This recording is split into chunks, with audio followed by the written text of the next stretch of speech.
Good afternoon, ladies and gentlemen. On behalf of the Board of Directors, it is my pleasure to welcome you to the 2024 Annual Security Holders Meeting of Charter Hall Long WALE REIT, or CLW as we call it for short. My name is Glenn Fraser, and I'm the Chair of the Charter Hall Long WALE REIT Board of Directors. As it is now midday, and as a necessary quorum is present, I declare this meeting properly constituted and open. I would like to commence today's presentation with an acknowledgement of country. Charter Hall Long WALE REIT acknowledges the traditional custodians of the lands on which we work and gather. We pay our respects to elders past, present, and recognise their continued care and contribution to country. This afternoon, I'll provide a brief overview of the REIT's strategy and some commentary on performance over FY24. The Charter Hall Long WALE REIT Fund Manager, Avi Anga, will then provide an update on the operational and financial performance. We'll then move to the formal business of the meeting and the resolutions for your consideration. There are two resolutions for consideration today, and that involves election of Mr. Ray Fazzolari and the re-election of Ms. Senwin Kirk-Lennox. I'll ask Ray and Senwin to say a few words at that time, providing some personal background and reasons why they believe they should be elected and re-elected respectively.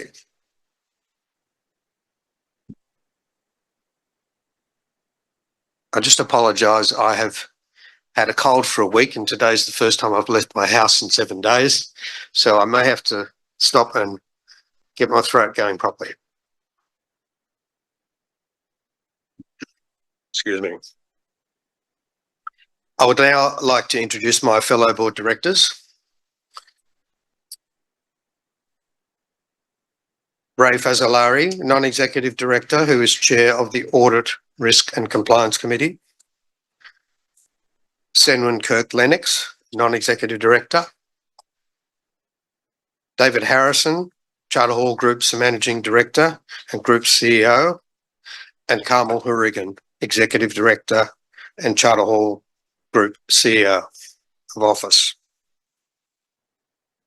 Also present today, and I welcome Avi Anga, Diversified CEO and Fund Manager of the Long WALE REIT. Daryl Chua, Deputy Fund Manager for the Long WALE REIT. Scott Martin, Head of Long WALE REIT Finance. And Mark Bryant, our Company Secretary. Clinton Hankin from our auditor, PricewaterhouseCoopers, will be available to answer questions about their audit of our financial statements.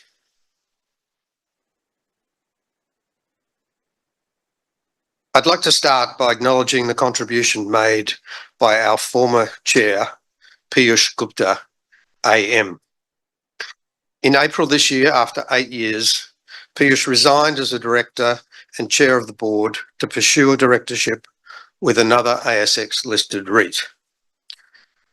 Piyush made a significant contribution to CLW from its inception in 2016, and we thank Piyush for his dedication, leadership and guidance as chair. Following Piyush's resignation, I was appointed as chair. I have also been on the board of CLW since its inception. Consequently, my appointment ensured a seamless transition and continuity for CLW security holders. At the same time, the board also appointed Ray Fazzolari as a non-executive director. Ray brings over 40 years' experience across all aspects of real estate funds management through multiple property cycles, and his expertise will no doubt assist the board to continue executing on strategy. CLW is Australia's largest diversified long WALE REIT with a market-leading defensive 10.5-year WALE. It invests in commercial properties primarily leased to major corporates and government tenants on long-term leases. The FY24 financial year saw a continuation of the economic challenges of recent years in Australia. During the year, the Reserve Bank's cash rate rose yet again from 4.1 to 4.35%, and it remains there today. The outlook for future interest rates remains uncertain, with persistent inflation leading to a higher for longer interest rate environment. The commercial property sector and CLW was not immune to the adverse consequences, with high interest costs negatively impacting both sector earnings and property valuations.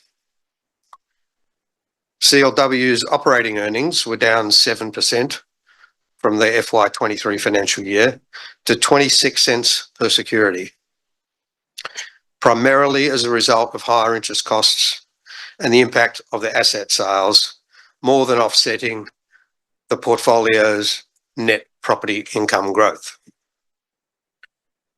Pleasingly though, and in line with our guidance, distributions per security of 26 cents per share were paid to our shareholders, representing a 100% payout ratio. CLW continues to actively manage its balance sheet to remain defensive in this high interest rate environment. As flagged at our 23 AGM, CLW implemented an asset sale program to reduce gearing throughout the financial year. Management has worked extremely hard during a very difficult market conditions to execute 12 separate successful sales across all areas of our portfolio. Persistently high interest rates also saw capitalisation rates across the portfolio move from a weighted average of 4.8% last year to 5.4% at 30 June. CLW booked $626 million of net fair value movements across the portfolio as a consequence. Looking forward, our FY25 operating earnings guidance of 25 cents reflects the impact of the divestments that CLW made during the year and a gradual increase in our finance costs as interest rate hedging rolls off. We continue to actively manage the portfolio to ensure long-term performance.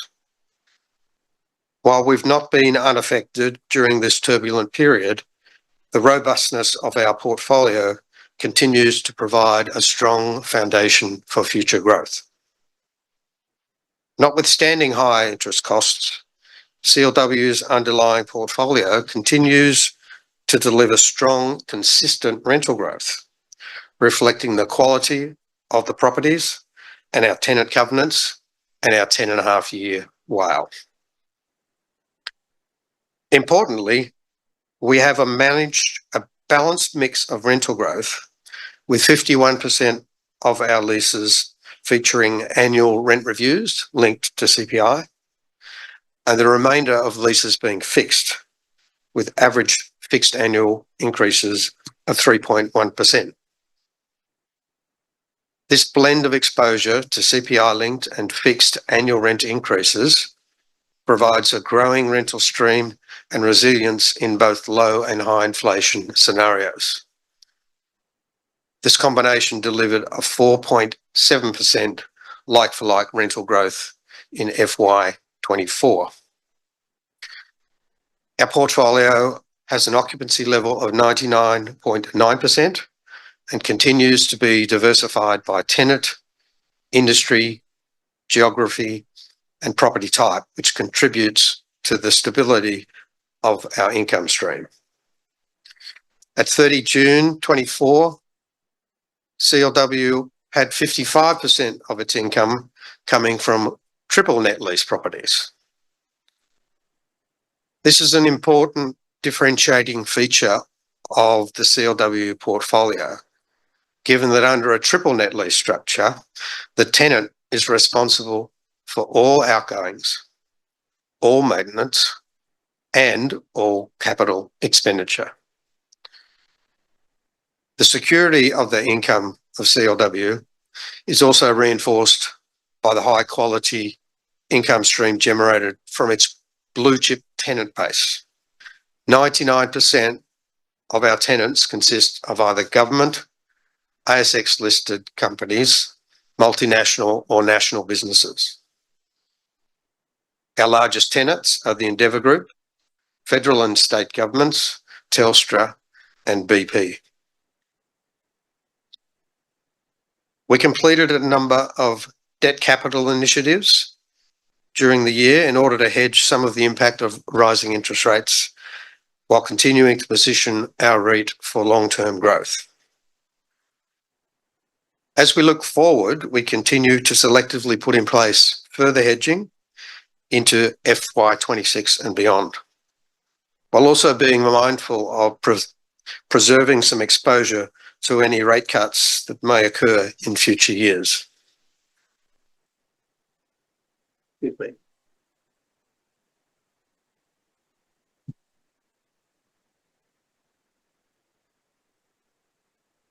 We remain focused on implementing sustainability initiatives across our portfolio and consider ESG as a driver of long-term value for investor and tenant customers. This year, we achieved net zero Scope 1 and Scope 2 emissions for assets under our operational control, supported by our approach to renewables and execution of our nature-based offset strategy. We also set long-term and interim targets for Scope 3 emissions.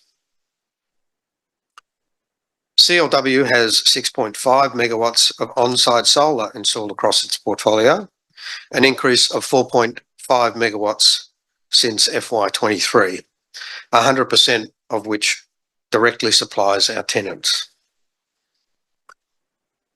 CLW continues to enjoy strong environmental credentials for its portfolio, with a portfolio rating of 5.3 stars for NABERS Energy and 5 stars for NABERS Water ratings. Good governance is an important element of ESG and is something your board of directors is focused on. Our role as directors is to ensure management adhere to the strategy of the REIT and manage all aspects of the REIT's operations professionally. I would like to assure security holders that your directors are ever mindful of their responsibilities to act in the interests of all security holders. We endeavour to ensure CLW continues to provide investors with stable and secure income and the potential for both income and capital growth through an exposure to a portfolio of high quality properties and tenants with a long WALE. The board remains committed to aligning best practice frameworks to support transparency and disclosure.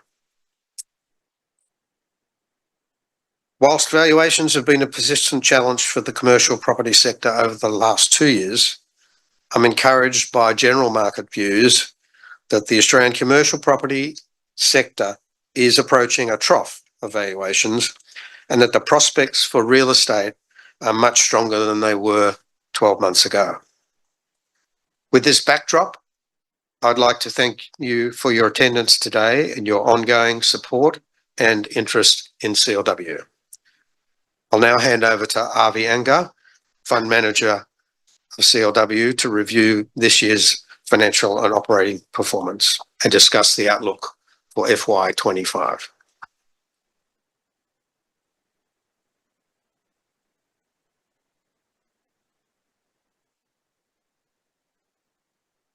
Thank you, Glenn. I'd like to start by briefly discussing the financial performance of the REIT in FY24 and some of the highlights for the year. Slide 8, FY24 full year highlights. I'm pleased to report that we delivered operating earnings per security of 26 cents per security in line with FY24 operating earnings guidance provided. Our NTA, net tangible assets per security at 30 June 2024 is $4.66. The portfolio delivered 4.7% like-for-like net property income growth, benefiting from the 51% of the REIT being CPI linked. During the year, we completed $762 million of divestments, with the proceeds received being used to reduce debt. The portfolio is sitting at a very high occupancy of 99.9%, and CLW has a long WALE of 10.5 years, providing security and continuity of income to our investors. We remain focused on prudent capital management. Balance sheet gearing after completion of the current divestment program is at 30.1%, in the middle of the target range of 25 to 35%, and look-through gearing post-asset sales is 37.6%. 72% of drawn debt of the REIT is hedged, providing protection against interest rate volatility. In July 2024, Moody's reaffirmed its Baa1 investment grade credit rating, demonstrating its support of CLW's de-risked credit profile. Slide 9. Central to our achievements in FY24 was the completion of CLW's strategic asset divestment program. In totality, CLW completed $762 million of property sales, strengthening the REIT's balance sheet and delivering capacity for capital management initiatives. The disposed properties represent approximately 11% of the portfolio, with some of the properties disposed having near-term lease expiries, reducing the near-term expiry risk for our investors. The remaining portfolio delivers investors high exposure to prime quality assets in core markets, low capital intensive triple net leases, and CPI linked rent reviews. The majority of the proceeds of the asset sales have been used to repay debt, thereby reducing gearing. In addition, we've also been able to use the sale proceeds to undertake a buyback of up to $50 million of CLW securities. We see this as an important capital management initiative to take advantage of CLW's current attractive trading price, significant discount to net tangible assets, and an opportunity to deliver earnings accretion to our investors. Today, we are approximately 45% of the way through the buyback and are pleased with the positive response to date. Moreover, we have taken the opportunity to enter into a zero-cost hedge restructure to increase the REIT's hedge profile beyond FY25. As Glenn has already noted, we will look to selectively put in place further hedging in FY26 and beyond, while still preserving some exposure to any rate cuts that may occur. Slide 10. Similarly, as Glenn has outlined, we are encouraged by the general market views that the Australian commercial property market is approaching a trough in valuations. As we look forward to where CLW's portfolio may go in future years, it is instructive to look at how CLW's portfolio values have moved in the past by reviewing CLW's portfolio sector cap rates over the past 4 years. The cyclical nature of the property cycle is demonstrated by the movement in capitalisation rates across CLW's portfolio. On a like-for-like basis, across CLW's diversified real estate portfolio, sector cap rates have on average expanded over the past 2 years by the same amount that they compressed during the period of June 20 to June 22. So despite cap rate expansion over the past 2 years, like-for-like capital values across CLW's portfolio are on average 14% higher in 2024 compared to 2020, driven by the contracted and market rental growth in the portfolio.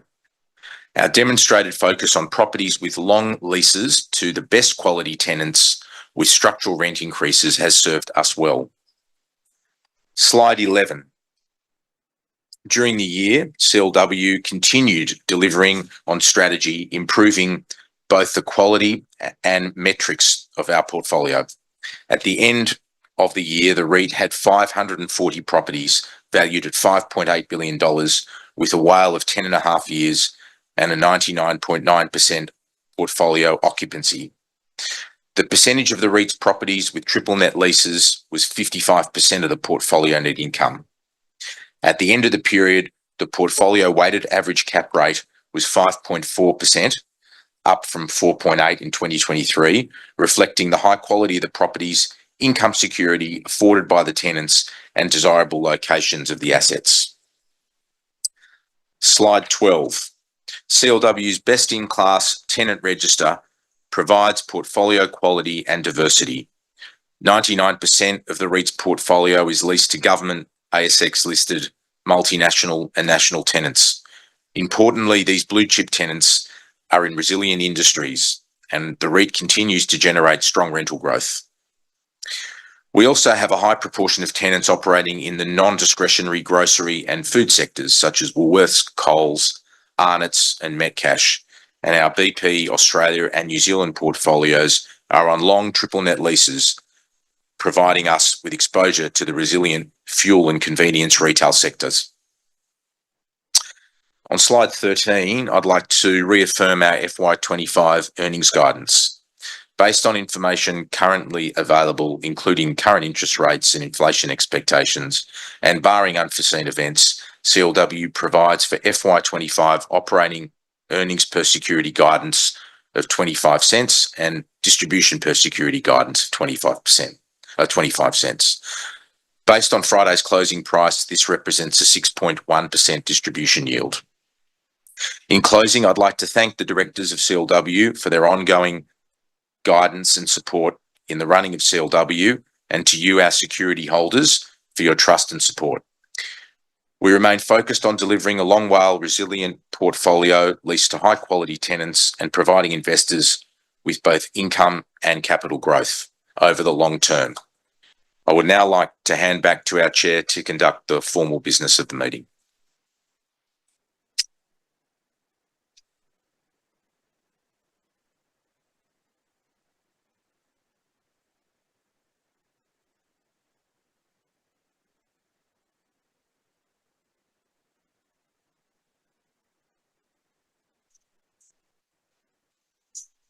Yeah, okay, thanks.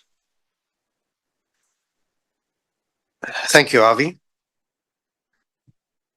Prior to moving to the formal resolutions for the meeting today, I'll pause and ask if there are any questions from investors here today. If you hold a yellow or blue card, you may ask questions, and if you hold a red card, you are welcome as a guest, but not entitled to ask a question. If you could please introduce yourself, and if representing a company, advise where you are from. My name is Dushan Punjabi, and on evaluation of office values have gone down by 13%. So do you intend to add more office buildings in your portfolio, or you want to reduce it in the future? I think in respect of office is experiencing probably the most difficult time it's experienced over a number of decades. We have a portfolio that includes RV 16, 17% at current. We're comfortable with that level. During our divestment sales program of the last 12 months, we did sell some small office buildings that had short leases remaining. So in a sense, we've improved the quality of the office portfolio that were retained, and we still see prospects for that sector, but it wouldn't be the first asset on our list to buy would be an office. I think opportunities are reviewed on their merits by the management team, but I would think in the short term, I wouldn't expect us to be increasing office. But that doesn't mean we won't look at opportunities.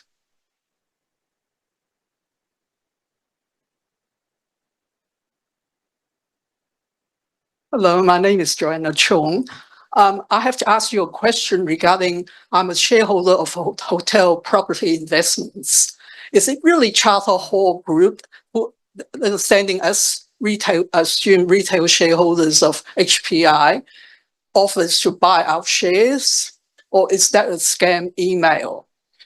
No, that's not a scam email. Well, I think Charter Hall Group has made a bid for HPI, but the Charter Hall Group is not part of this business here today. I might just add, The public documents clearly state that the bid for HPI is from a Charter Hall managed fund. That fund is owned 50% by another Charter Hall REIT called Charter Hall Retail REIT, ticker code CQR, and one of Australia's largest superannuation funds, Host Plus. So they are the joint bidders with the cash offer for HPI. I know it's a little confusing because this REIT, CLW, some years ago joined with Host Plus to buy another pub REIT called ALE. But Charter Hall Group is not the bidder. It is the manager of a fund that is owned 50-50 by CQR and Host Plus. Nothing to do with this REIT, CLW. Okay. Yeah. I'm still confused, so I don't think I'll take. We might get someone to help you Talk out. to you after the I think, AGM. yeah. When we finish doing this afterwards for a cup of tea and we'll explain it.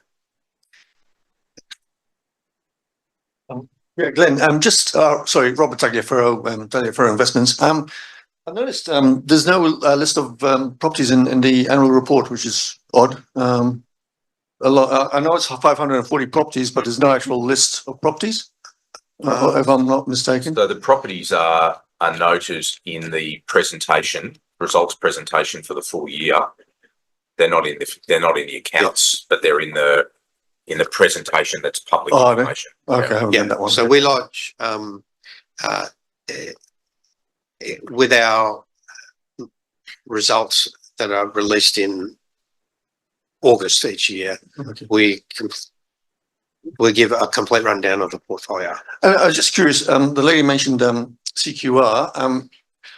Is there a comparison within Charter Hall of the different funds, the performances, and how does CLW stack up with all the other Charter Hall funds? That's a good question, but that's not something we've actually looked at. CQR is an office REIT. No. Not just CQR, but there's several Charter Look, Hall. on the group, we have 3 managed REITs. CLW is a diversified REIT, has a whole range of different sectors from industrial, social infrastructure, office and convenience retail. Then we have a convenience retail REIT, which is called CQR. And then we have a social infrastructure REIT whose ticket code is CQE. So we've got 2 REITs that are sector specific, social infrastructure or convenience retail. CLW provides investors a diversification across all of those sectors. How does the performances compare? We can give you performance, but it depends on which time frame over the last 5, 8, 10 years. CQR has been listed for 23 years. CQE has been listed for about 18 years. And as the chair outlined, CLW was listed 8 years ago. So it depends on the time frame. And one last point, looking forward to the distributions not falling, flattening out and hopefully increasing over time. Me too. We're all shareholders. We're all aligned there. Nice to see the share price pull back from the brink, though. It was testing $3. Now it's about $4.10 last time I looked. Anyway. Yeah, I think it's a much more comfortable annual general meeting when your shares have gone up 30% in a year. But to be fair, we made comments last year how we felt that the market wasn't paying due attention to the quality of the CLW portfolio, and that we would address gearing, and we did through a divestment program. So I think it's not surprising to us that the share price has responded in the way it has, and we feel that the future outlook is in terms of our portfolio. We're very comfortable with the quality of our portfolio.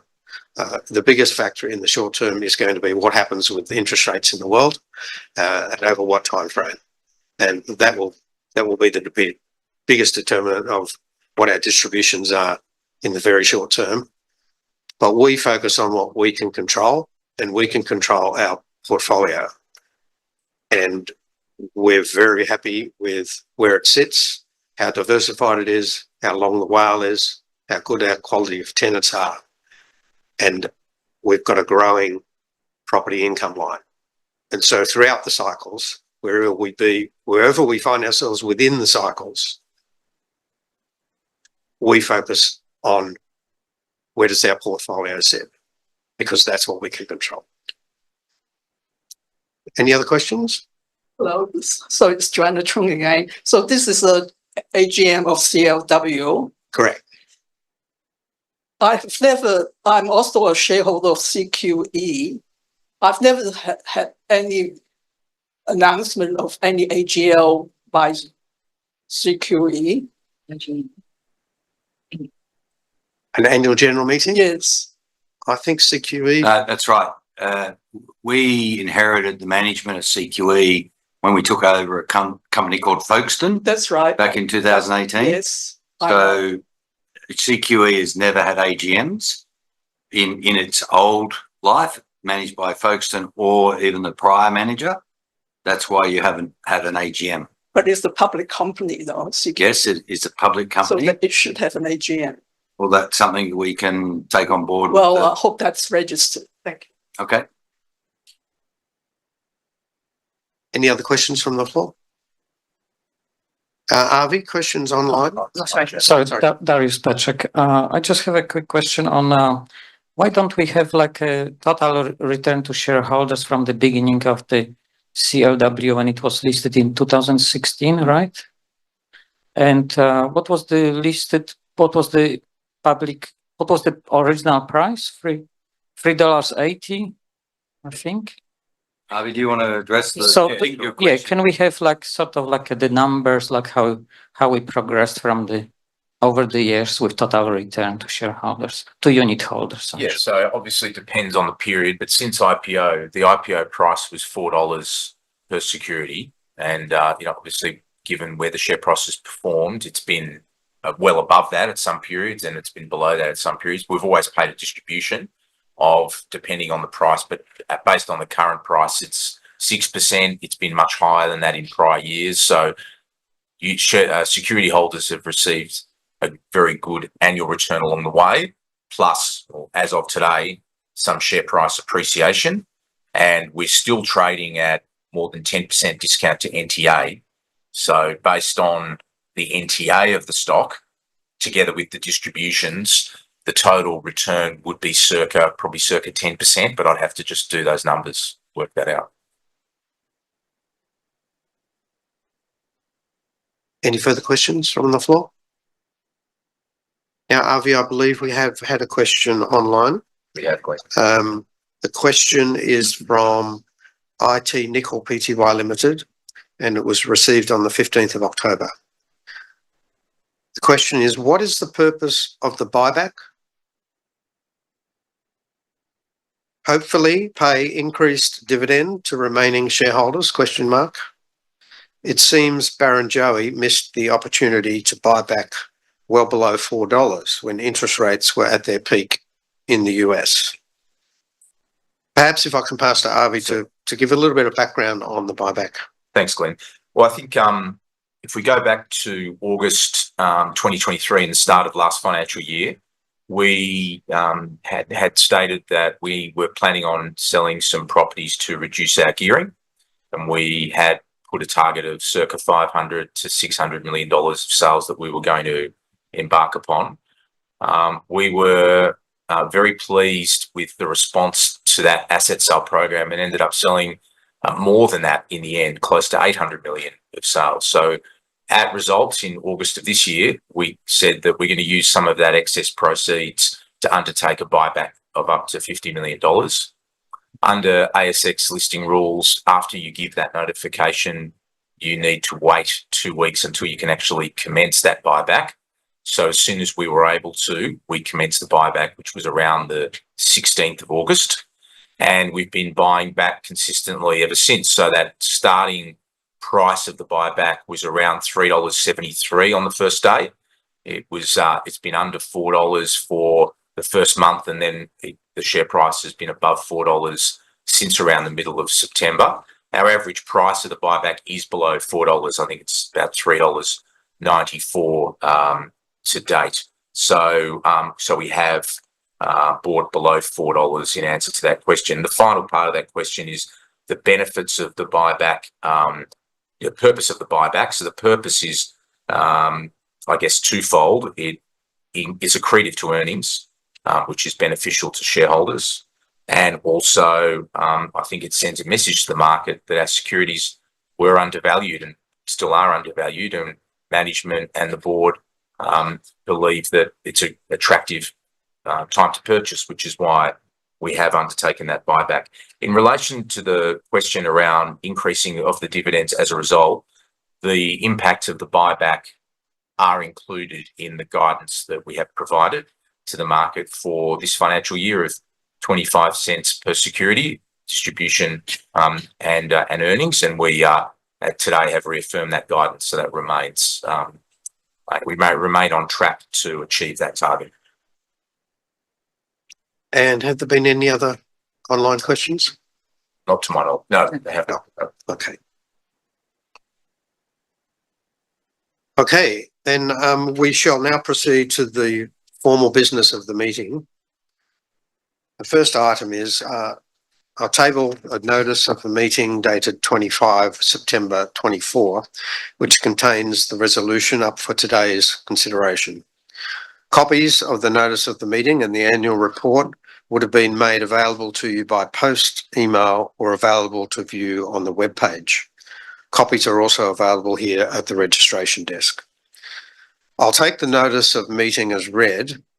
The two items for consideration today are the election of Mr. Ray Fazzolari as director and the re-election of Ms. Senwin Kirk-Lennox as director.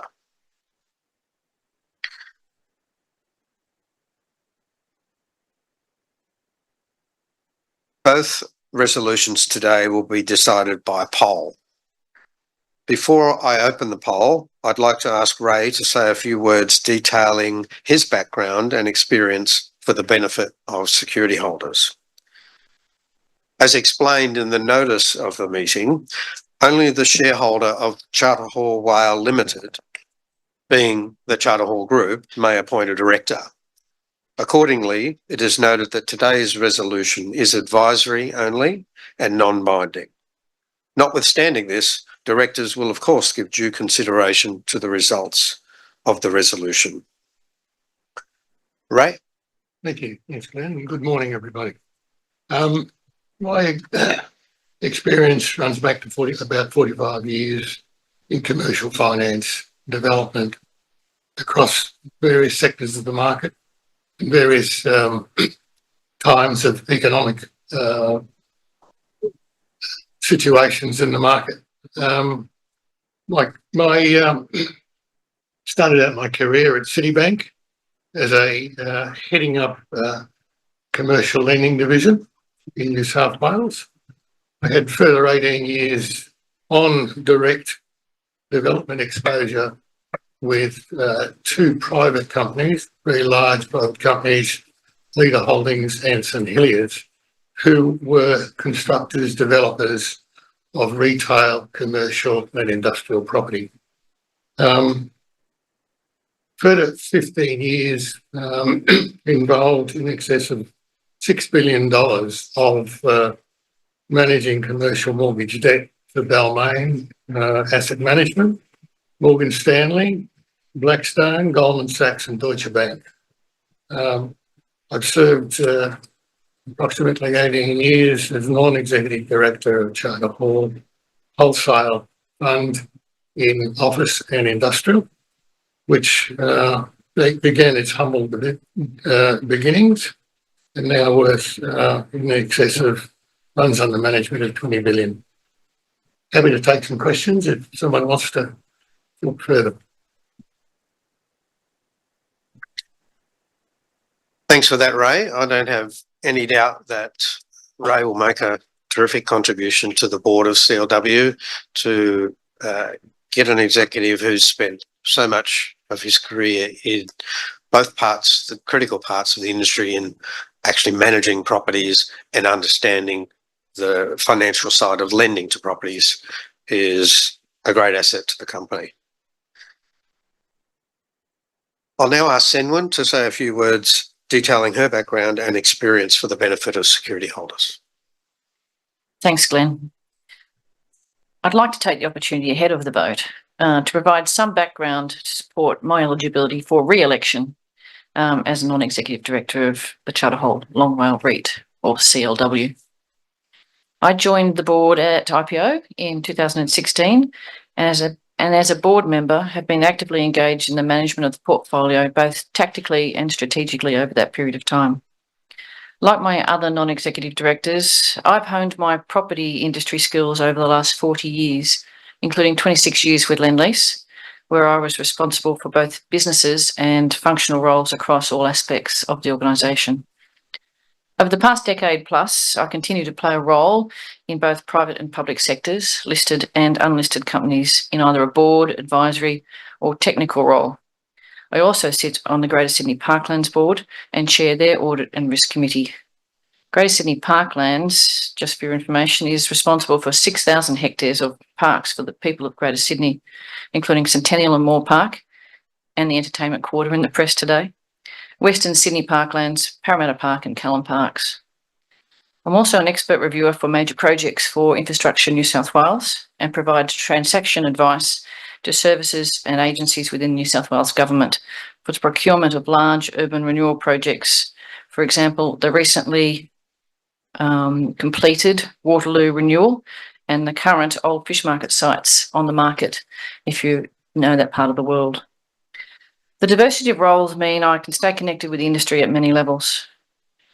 These roles require objectivity, independence, and a constructive approach to all stakeholders involved. As a director of CLW, I will continue to act in the best interests of all security holders. So I ask you to consider voting in favour of my re-election as a non-executive director today. Thank you. Thank you, Senwin. I now declare the poll open and ask all security holders to cast their votes for or against the resolutions A and B by marking the box on their voting card for the resolution. The resolution is an ordinary resolution and, as you can see, is displayed on the screen.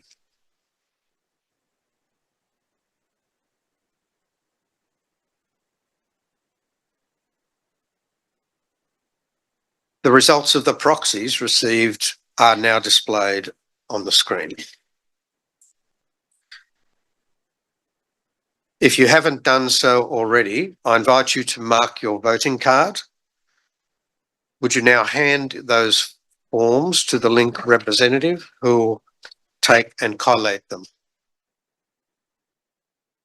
While the final results of the resolution won't be known until after the conclusion of the meeting, it is clear from the proxies that Mr. Ray Fazzolari will be elected.